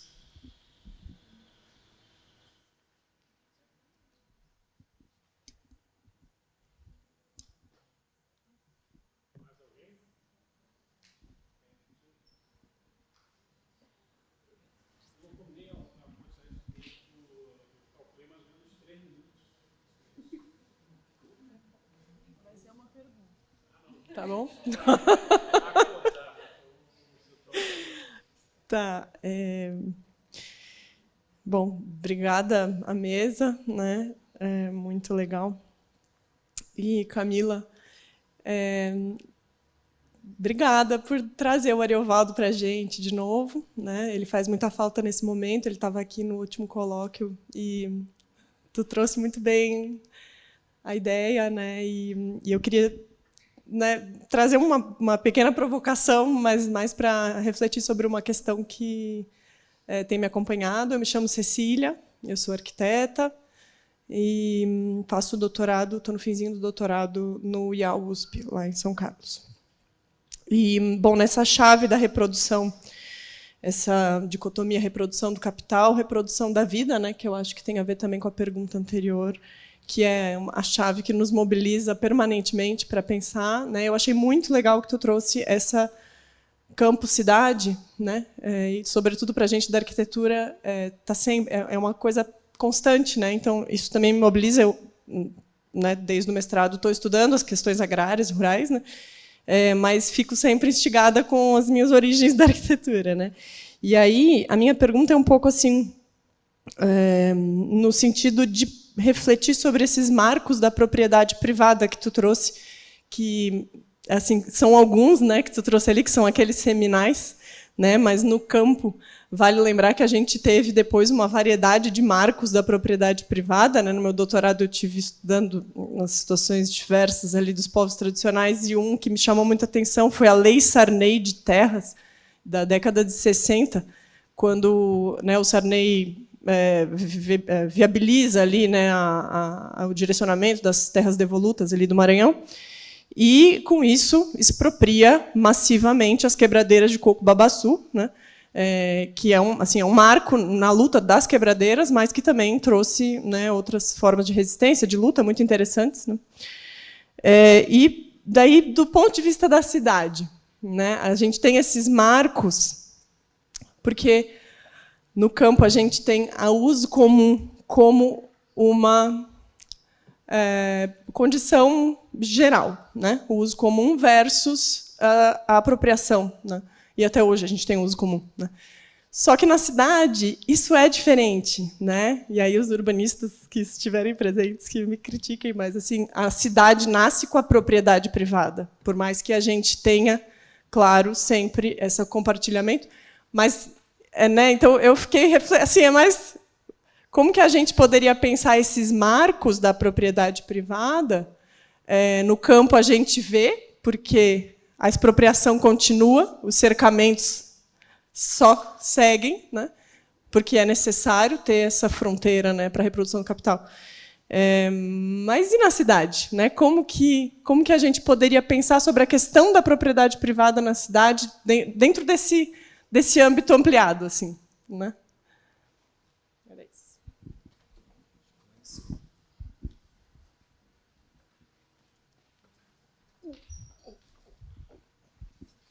Uma boa tarde a todos e todas. Meus cumprimentos e parabéns aí pelas exposições. O mediador também nos brindou aí, né, com essas explicações. Eu saio com novos dados aqui. O senhor, excelente essa intervenção do senhor aí também. Eu pergunto para a professora, que foi orientando do professor Oswaldo, né, e memória do professor Oswaldo, né, que produziu tanto no nosso país, sobre as terras públicas que foram invadidas pelas pessoas ilegalmente ao longo da história do Brasil, e aí desde lá de 1500, né, quando os portugueses e a Igreja Católica e os europeus chegaram aqui no Brasil, até agora, como resolver isso na atualidade? Eu faço essa questão para a senhora, porque aí os governadores dos 26 estados mais o Distrito Federal tinham que concordar em devolver essas terras para a União para fins de reforma agrária. A senhora pensa que os governadores... Parece que alguns governadores... Outro dia, um pesquisador estava me explicando que alguns governadores de estados do Nordeste fizeram isso e estão fazendo isso. Acontecendo desapropriações, devolvendo essas terras públicas que foram invadidas para a União, para o INCRA, fazer reforma agrária. Outra pergunta que eu faço para o representante aí do MST é uma pergunta que eu já estou imaginando o que o senhor vai nos responder, né? Se há conciliação entre o agronegócio e a agricultura familiar. Por que eu pergunto isso?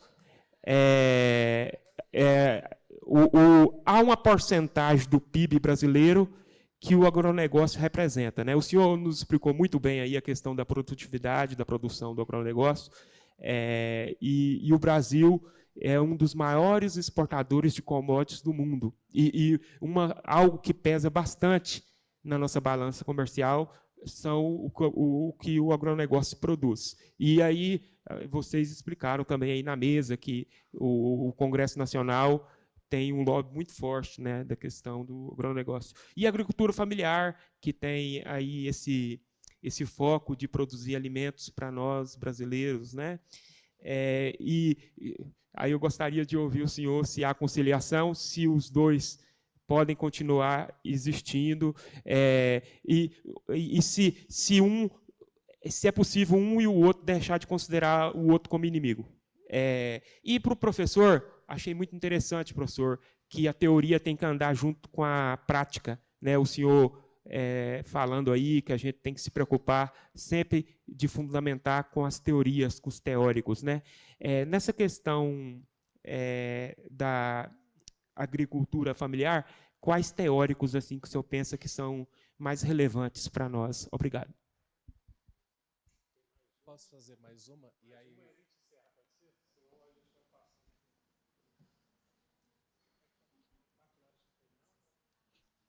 Tá todo mundo querendo café, né? Boa tarde, eu sou a sócia da comunidade quilombola, Calunga de Cavalcante, também sou vacanoeira, e eu ouvi você falando sobre o massacre dos povos, e no visitado em 72, o massacre que houve com os avacanoeiros da minha região. Voltando a essa reintegração de posse, tem documentos em Cavalcante, terras excluídas e devolutas, quando eu participei da demarcação de terras, onde as pessoas locais, os calungas, os povos remanescentes, têm 6 hectares, e fazendeiros titularam 300, 6 mil alqueires e tudo mais. Se a ação discriminatória foi feita em Cavalcante, Colinas do Sul e Teresina, foram 27 anos de trabalho de demarcação, e está tudo pronto. Eles homologaram parte dos fazendeiros. E até hoje, os povos, se o serviço está pronto, e o mais caro seria a demarcação de terras e divisão, porque eles não receberam os títulos ainda, até hoje, e os fazendeiros, sim. Só quando os fazendeiros, que eram os interessados, que tinham grana, receberam. Quando passou, que era do povo local, ninguém mais recebeu um título. Ela está pronta, só falta homologar. Aí eu queria saber se alguém teria uma resposta sobre isso. Acho que a Carla ora e a gente encerra. A Carla, você quer... E aí encerrou de vez, tá? Obrigada. Também parabenizar as exposições, foram fantásticas, assim, trouxeram muitas questões para a reflexão do seminário. Eu queria fazer 2 colocações para a gente refletir aqui no coletivo, né? Recentemente, uma orientanda minha, Tatiana Vilaça, do ICMBio, defendeu o doutorado dela sobre regularização fundiária em terras indígenas. E foi considerada uma tese bastante interessante pelos pares, né, onde ela chega a uma conclusão que não é a conclusão que nós gostaríamos, mas é a conclusão que a pesquisa dela traz. Ela vai estudar todas as terras indígenas da Amazônia Legal e ela vai confrontar isso com todos os processos normativos de criação dessas áreas nas 2 últimas décadas e meia. Então, um conjunto, né, não só de dados governamentais, mas uma análise estatística bastante acurada, além de fazer aí o georreferenciamento, o mapeamento de todas as terras indígenas e confrontar com os dados de desmatamento aí do INPE e do MAP Biomas. Uma das conclusões que ela chega, que eu quero justamente dialogar com a Camila, porque ela traz o marco normativo, ela vai dizer assim, olha, o marco normativo de proteção das terras indígenas, né, todo esse processo que vai, né, desde decretar a área de interesse, né, até o reconhecimento, lembrando que os territórios indígenas eles são reconhecidos, né, eles não são desapropriados nem criados, porque é um direito originário da Constituição de 88. Então, desde que se inicia esse processo, quando o Estado fala, vou iniciar esse processo, é durante a tramitação desse processo, que vai demorar aí de 5, 10, 15, 20 anos, não, 20 anos, né? Assim, o máximo que ela já viu, inclusive casos emblemáticos, né?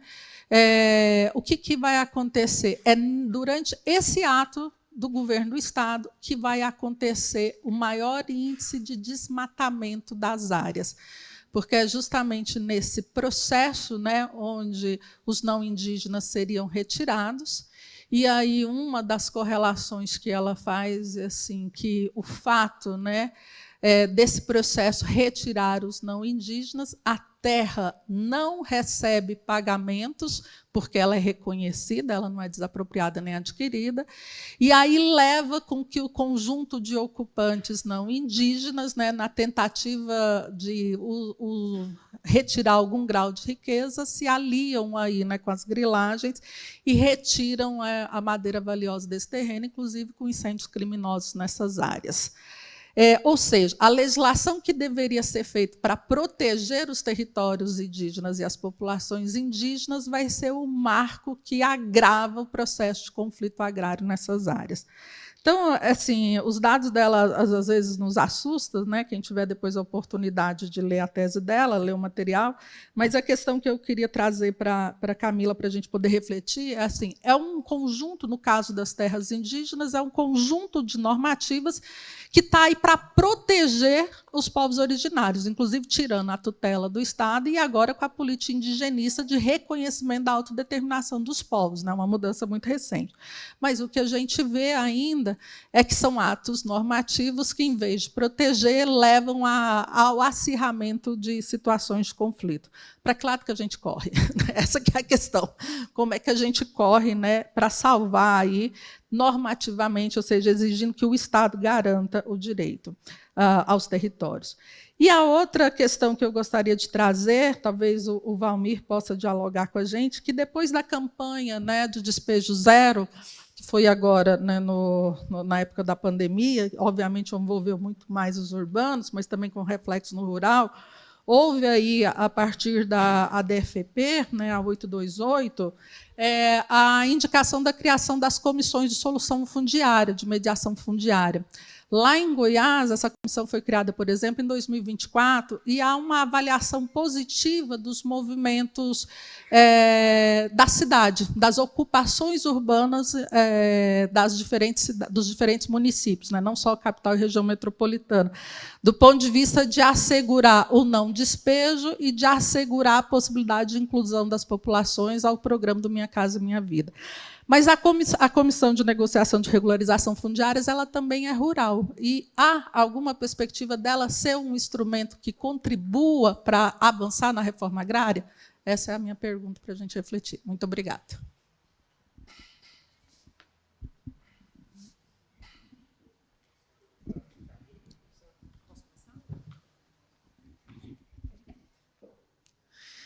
Bom, eu vou indicar algumas coisas que, né, que eu estou pensando, né? Acho que é das primeiras coisas, né? Quando ele coloca dos incentivos, né? A gente tem que, e aí eu acho que eu vou juntar um pouco com a fala com a da Cecília, né? Pensar aí para mais do que o que nós queremos são reformas, né? Mas a transformação, né? Então é isso, né? As políticas de incentivos e aí tem um encarte que foi feito por 2 professores, é um relatório que virou um livro, depois eu posso passar para vocês, está na internet, que chama O Agro Não é Tudo, no Agro Não é Pop, no Agro Não é Nada. Né? E esse encarte vai mostrar os incentivos, a quantidade de incentivo que é destinado ao agronegócio, né? Então, como é desigual esse processo, né? E os incentivos aí para a agricultura camponesa ele é muito inferior. Então, a gente tem que pensar que nós estamos na disputa, né? Então, na disputa do Estado e de que sociedade queremos, né? Então, é isso, né? E que sociedade e que modo de produção e como nós vamos querer organizar essa sociedade. Então, quando a Cecília fala assim, e como pensar isso, a propriedade privada nas cidades? Aí é que está, né? Na cidade capitalista não tem como pensar isso, né? No começo do ano, eu tive o prazer e a felicidade de ir para Cuba com uma brigada do MST, e em Cuba a gente consegue ver, né, a constituição de uma cidade socialista, sem propriedade. Então, quando Fidel assume na Revolução, a primeira coisa que ele faz, né, é tomar aí e decretar o fim das propriedades privadas e fazer revolução urbana e fazer revolução rural, né, agrária. E então, não sei se a gente precisa, né, não sei se é esse o modo de produção que queremos ou que vamos construir, mas é que no modo de produção capitalista não tem possibilidade sem ser a propriedade, né? Então, quando eu falo que é um fundamento, né, e que isso vai sendo mascarado, vai aparecer, veja, essa ideia da proprietariado apareceu hoje de manhã na mesa aqui, né? Aparece inclusive essa ideologia proprietariada vai tomando todas as proporções, que aparece até na ideia de que o título de propriedade me traz uma garantia jurídica, né? E não é o título que vai me trazer uma garantia, né? De forma alguma, né? A Beth está lá e sabe que nas áreas de remoção de favela ou de remoção em São Paulo, se você tiver título, não tiver, e tem áreas que o PCC chega e não importa o título, né? Então, também tem essas relações. Então, é necessário pensar uma outra sociedade, e uma sociedade que não seja pautada na desigualdade, né? Então, a propriedade traz como fundamento a desigualdade. Então, por isso que, quando eu falava... Quando eu entrei no doutorado, eu falava para o Ariovaldo, mas, Ariovaldo, a gente tem que pensar o fim da propriedade. Ele falou, esse discurso não dá, você tem que desconstruir primeiro a propriedade para depois chegar no fim da propriedade, né? Então, não dava para já partir daí. E daí foi toda essa conversa, né? A questão de como resolver as terras públicas, né? O Estado tem que querer resolver, né? Então, acho que é a primeira coisa. O Estado de Mato Grosso não quer resolver nada, até porque as terras estão nas mãos também dessa elite que está no poder historicamente, né? Então, alguns estados interviram nos cartórios, né? Então, e repensaram aí que fecharam os cartórios e as terras acima de 2.500 hectares, as matrículas foram bloqueadas, né? O Amazonas fez isso, o Piauí começou a fazer isso, a Bahia também fez isso, né? E os outros estados não quiseram saber. Nós estamos falando de 2.500, a gente não está nem falando, né, de 1.000 hectares, que é considerado aí as grandes propriedades, já é considerado grande propriedade, né? Então, alguns estados pararam e falaram, não, vamos bloquear essas matrículas acima de 2.500 hectares e ver de onde estão, qual a sua origem, né? No Pará, nós fizemos, e aí foi junto com o Ariovaldo em 2014, nós fizemos um estudo lá em São Félix do Xingu e vimos, né, diversas áreas que estavam em disputa com os movimentos sociais e que estavam com matrículas bloqueadas, né? Então, você começa a pensar aí nessa reinversão, né? Mas depende do Estado querer fazer isso e dos movimentos também pressionarem, né? No caso de Mato Grosso, o Estado não quer, de jeito nenhum, até porque as famílias elas detêm, né? Estão no poder e detêm a maior parte das terras, né? E a outra coisa que eu acho que a gente precisa falar, né, quando ela fala assim, por que eles não receberam os títulos, né, o CCU, né, tal, esse processo que é uma disputa, né? Então, acho que ela fala em 20 anos, mas, por exemplo, essa terra indígena que foi decretada agora com a COP em Mato Grosso, que até o governo de Mato Grosso entrou com uma ação na STF para barrar, ela está em 37 anos no processo de demarcação, quase 40 anos.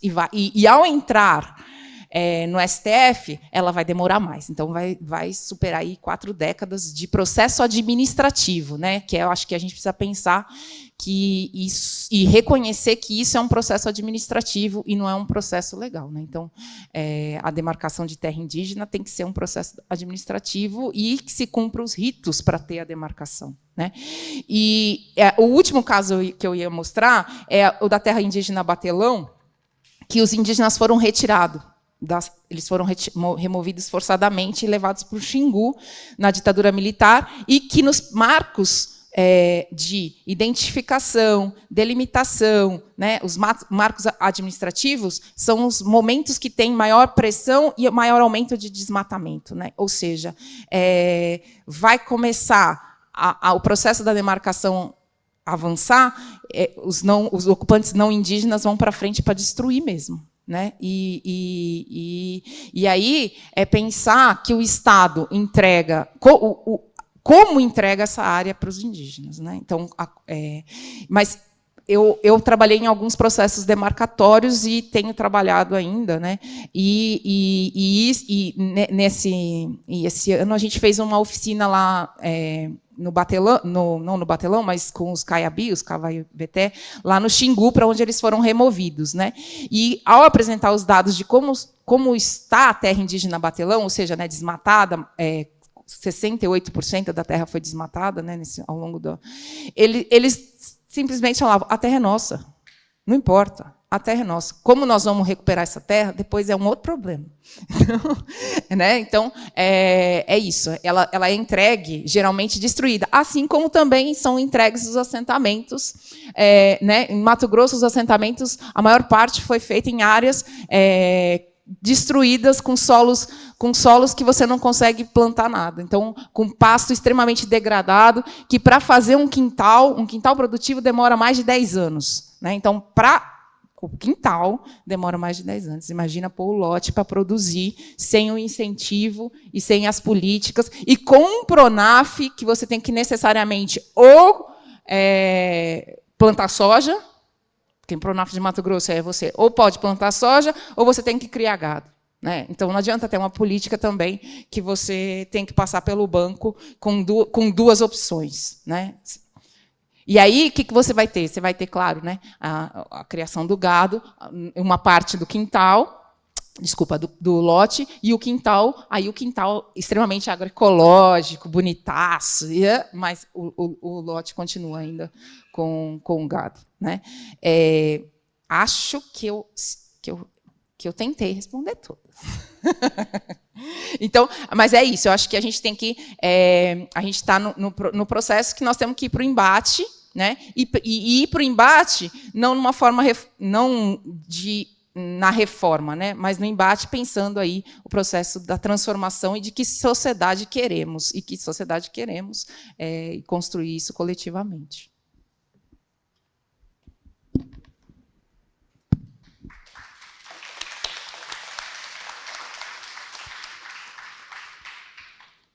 Perguntas pertinentes, né? O Wagner, do Acre, fez uma pergunta aqui importante, que é a questão da produtividade, da relação agricultura familiar e o agronegócio. E aí nós entramos em duas questões. A primeira é os investimentos adquiridos pelo agronegócio e os que são investidos para a agricultura familiar, os acessos aos créditos. E aí tem uma dificuldade muito grande. Primeiro, porque o recurso é isso, muito pouco, e na reforma agrária ainda tem mais isso, que é assistência técnica, empurra a goela abaixo aquilo que as pessoas nem conhecem, como às vezes não conhecem nem a teta de uma vaca e precisa comprar. Né? Isso é muito difícil. Nós temos discutido isso e não aceitamos. No movimento, a gente tem essa discussão, e principalmente as ematérias. Viu? As ematérias elas não foram treinadas para trabalhar com agricultura familiar. Elas ligadas mesmo ao grande negócio, né? E aí sempre há um debate muito forte quando eles prestam assistência técnica nos nossos assentamentos, porque nós temos os nossos conhecimentos empíricos e que não vamos aceitar, goela abaixo, enfiar algum tipo de produção que a família está fadada ao fracasso. Em primeiro lugar, nos nossos projetos de reforma agrária, nós produzir para nos alimentar. E pensando na sobra de colocar nos mercados, na mesa do povo brasileiro. E, por último, nós temos feito uma discussão e estamos com uma aliança muito boa com a China, porque, veja bem, a agricultura familiar ela não tem tecnologia e nem equipamentos. Então, ainda é aquela agricultura artesanal, que não é fácil, viu? Não é fácil você ter que pegar na enxada todos os dias, carpir a sua lavoura, não é fácil. Aí, nessa aliança do Movimento Sem Terra com a China, que nós temos a esperança de que as máquinas cheguem ao Brasil, com fábricas na Bahia, no Nordeste, de um modo geral, e em São Paulo, e que a gente espera que essas máquinas cheguem na ponta ali para os assentados, porque daí sim, acredito numa produção maior, mesmo com recursos sendo pouco, da forma que está. Foram 97 bilhões para a agricultura familiar. E aí o disparate do agronegócio é incomparável. E o número de propriedades, né? Na agricultura familiar são 500 mil propriedades, 500 mil assentados. Você imagina, divide isso em 500 mil assentados para ver a quantidade de recursos que cada um pega. Às vezes, não consegue mesmo, de forma mesmo organizada, produzir de acordo com a necessidade do povo brasileiro. Mas eu acredito que, com a tecnologia e equipamentos, essa produção que trata do povo brasileiro, ela vai avançar. E tenho certeza que a tecnologia e os equipamentos faz com que a nossa agricultura possa produzir sem o desgaste do dia a dia pesado da fadiga. Com relação a... Essa foi boa, viu? Conciliação entre o agronegócio e o movimento sem terra e a agricultura familiar. Olha, é impossível. Nós não tem como. Primeiro, porque eles teriam que mudar toda a sua prática, né? Produzir de forma orgânica, não fazer desmate, produzir alimentos, porque eles não produzem alimentos. E aí você já viu que nós somos antagônicos, né? É porrada mesmo, não tem jeito. Mas fica aí essa recomendação para que eles mudem o comportamento deles, que preserva nossas nascentes, nosso cerrado, e talvez assim nós pensamos numa estratégia de bater nas costas deles.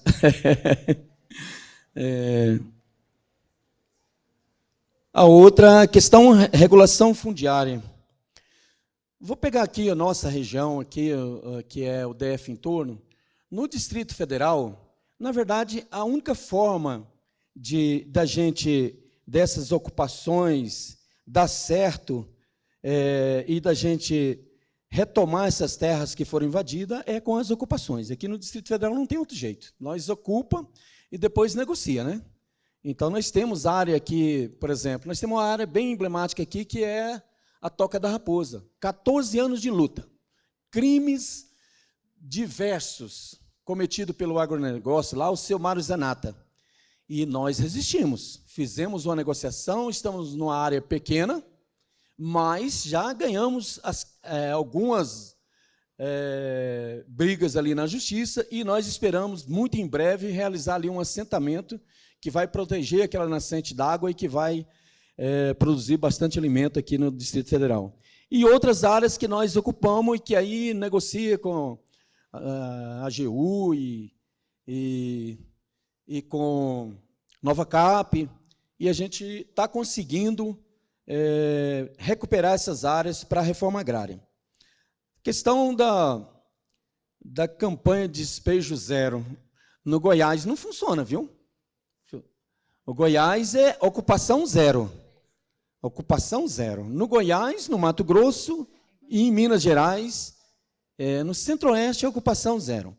E só para vocês entenderem, nós fizemos uma ocupação numa usina que fica ali em Vila Boa. Vila Boa é uma cidadezinha pequenininha e assim, lá tem uma grande usina, que é a CBB, e que tem um crime ambiental gravíssimo, 4.000 hectares de terras embargadas, que tem trabalhos, dívidas trabalhistas, ela é impagável.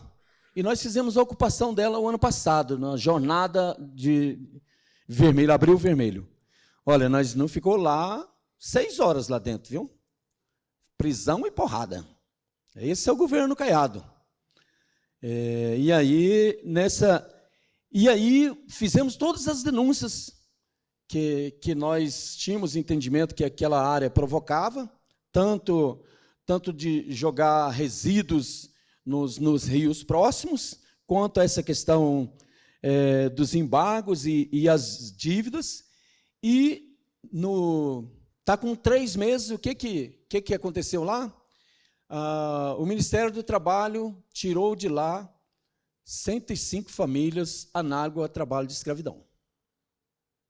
Aí nós fizemos a disputa de narrativa no município, lá nós temos feito uma longa briga. Primeiro, quando foi a reintegração de posse de forma assim, absurda, sem mandado judicial, nós disputamos a narrativa naquele município. Nós fizemos uma grande distribuição de cesta verde para aquelas famílias carentes do município. Foi um ato muito bacana e contrapomos ali a usina.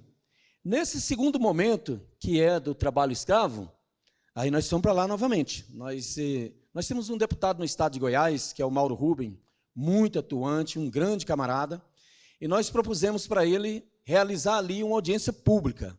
E nós reunimos lá 200 famílias e fizemos uma audiência pública, fizemos a denúncia e distribuímos novas cestas básicas com cestas verdes na cidade. E aí o processo ali tem que ser por adjudicação. Ela é endividada, é impagável e nós esperamos que o INCRA avance nessa desapropriação.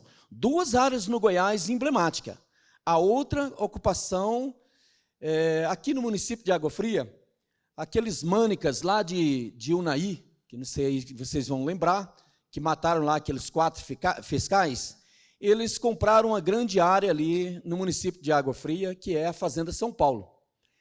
E eles entraram num território nosso e compraram lá 7 glebas de terra.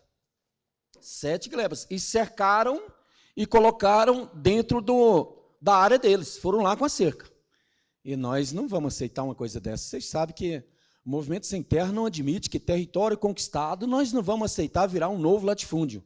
E nós fizemos uma reocupação naquele assentamento, naquelas 7 glebas, exatamente porque lá houve um trabalho escravo também, em 2023. Fizemos a denúncia, resgatando ali aquele assassinato de Unaí, e mais a retirada de 84 trabalhadores daquelas glebas, e retomamos as 7 glebas do assentamento.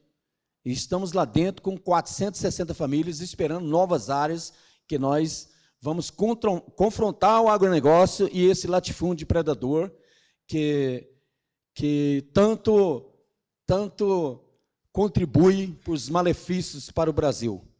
É isso.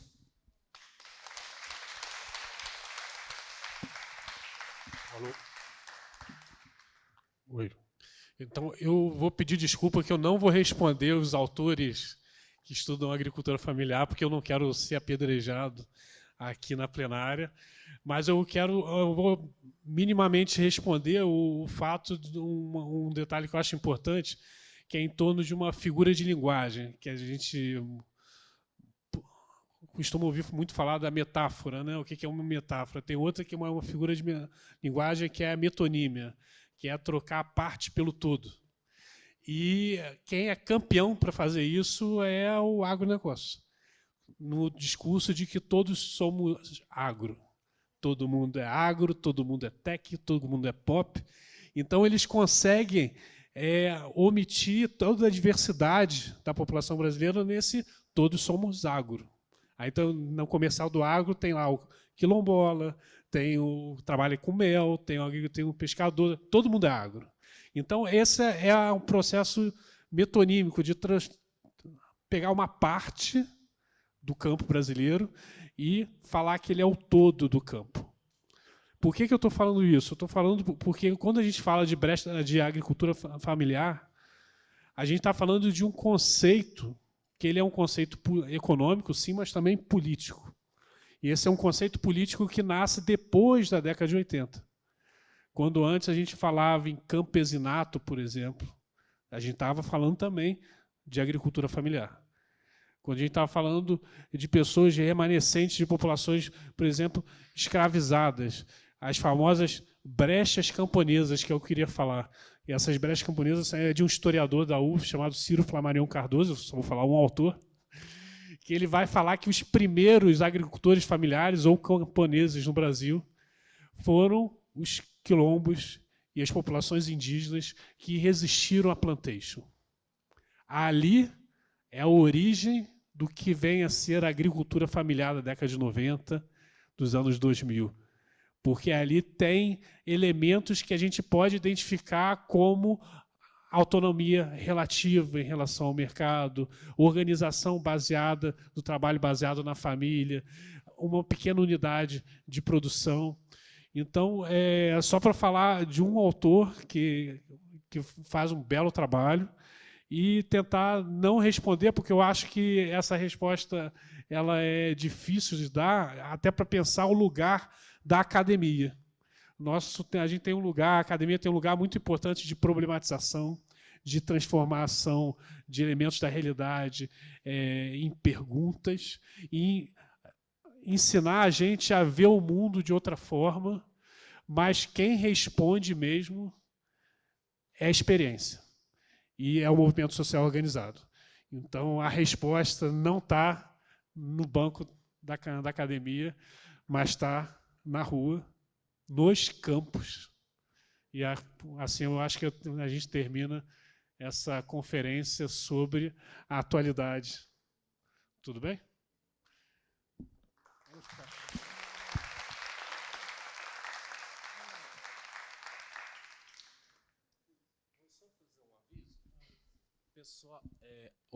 Pessoal, a gente então vai fazer um café agora.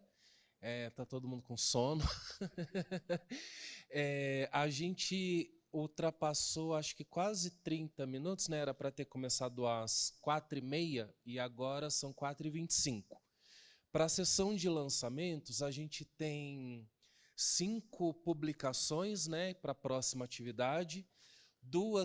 3 delas estão expostas ali, então após o café, a gente convida os autores e as autoras para fazerem uma apresentação das publicações, algo em torno de 10 minutos, e para não atrasar o horário reservado do Bejódromo, a gente pode pular as intervenções pós-apresentação das publicações e vocês podem conversar direto com os autores caso tenham algum comentário, algum interesse. Eu não fiquei sabendo se os 2 livros da professora Lisa serão comercializados, mas os da Simone, sim. Então, Lisa, por favor. O livro da residência, para quem não tem, pode pegar, né? É nosso, enfim, é da universidade. Agora, o Arquitetura Vernacular Calunga é para os calungas, então não é para a gente, nós não ficamos com o recurso, né? O Carlos Calunga solta aqui, Carlos Calunga está chegando, e todo o dinheiro arrecadado do guia é para eles, não é para a gente. Então, acho que é uma forma até de contribuir, né? É isso. Né? Agora, gente... Pode, claro. É só a gente... Não esqueça que tem um show. A orquestra é o Flávio e a Jaciara. O Flávio é da Orquestra Popular de Brasília, professor da Escola de Música, e a Jaciara é cantora regional. Então, assim, por favor, 6 horas tem que estar todo mundo aqui. O meu convite vai confrontar aí. Hoje nós temos um grande encontro cultural no Armazém do Campo, que é a celebração com nossos amigos, os amigos do MST. E estejam todos convidados para estar ali a partir das 19 horas. Maravilha. Parece lá que vai ter show, vai ter comida boa, vai ter dança, vai ter cerveja também, e a cachaçinha boa. O Armazém do Campo, bom, aí fica setor comercial sul. Colocou ali Armazém do Campo, vai sair lá. Muito obrigado pelo convite. A gente que agradece, viu? Muito obrigada. Obrigada, Camila. Parabéns. Obrigada. Camila, satisfação conhecer você. Obrigado por tudo. Obrigada.